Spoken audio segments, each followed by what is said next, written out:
เจ้ามาแล้วมาแล้วเอาทักทายสบายดีทุกคนเอาพบกันคือเก่าพี่น้องกับสองเบาผู้ไทยสายเลาะวันนี้เฮาสิมาซื้อแหวนกพี่น้องสิมาลองซื้อแหวนกกวักนกเกลือนะพี่น้องเดี๋ยววันนี้เฮาสิลองเบิ่งไปซื้อชุดก้อนถ้ามีหมาพี่น้องมีได้นกแค่ตัวเลยแต่มันสิลองไม่พี่น้องแหวนี่นะพี่น้องนี่แหวตัวเฮาดัดแปลงออกไปซื้อนกมานี่ดีพี่น้องดัดแปลงอันนี้ซื้อนกเนาะซื้อแหวนี่นะพี่น้องนี่ประสาทกับแหวตัวนี้พี่น้องแหวคอมาแถวทางบ้านบ่าวไทยสิเอิ้นแหวอันกองเกาะนะพี่น้องเอิ้นกองเกาะแต่ว่าหลายท้องถิ่นก็สิเอิ้นนี่คือกันพี่น้องครับแต่หมายจะงามไม่ได้พี่น้องนะแต่เรื่องไม่ได้หมายสำหรับเนื้อเขานี้เขาเอาสิเอากุ้งพี่น้องนี่กุ้งน้อยนี่ว่าตัวน้อยก็มีน้อยก็เลยได้พี่น้องเสียวกุ้งกับอัน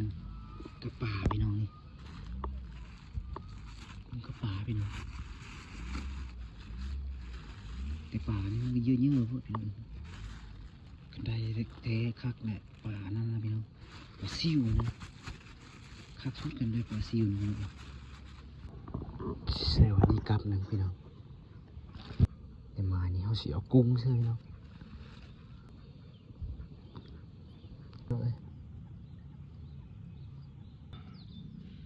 กางไว้ก่อนพี่น้อง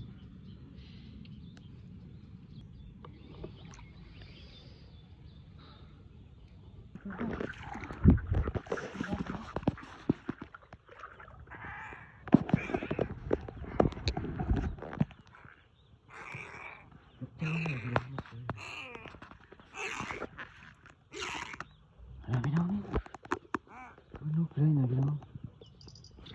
มาแล้วมาแล้ว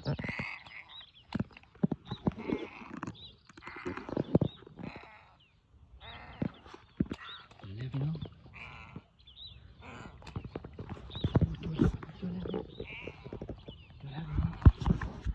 เต็มพี่น้องมันเรียบร้อยพี่น้องเต็มหนึ่งแล้วพี่น้องนี่ถึงยักษ์ขามันพี่น้องนะนี่ยักษ์ขาเพื่อนพี่น้องช่วยแล้วเต็มหนึ่งแล้วพี่น้องช่วยแต่เช้าเลยนี่มาเลยนกเจ้านี่พี่น้องมาแล้วเต็มหนึ่งพี่น้องเอ้ยยักษ์ขามันเหวเข้ามาเฮาเลยนะพี่น้องมันนกเจ้าผลงานตัวนี้เรานี่บักนี่เด้อนี่เหวเข้ามาแล้วกองเกาะนี่มาแล้วพี่น้องผลงานวันนี้พี่น้องมันถืออันเหวเข้ามาพี่น้องหรือว่ากองเกาะนะนกเจ้าพี่น้องนกเจ้ายักษ์ขามันพี่น้องเลยแต่เช้าเลยพี่น้องมายามแต่เช้าพี่น้อง5 โมงแต่ว่ามีทื่อมาดักเอานกไก่หน้านกกวักนกเกินนะมันมีทื่อพี่น้องเลยนางเฝ้าสวยๆในนึงมัน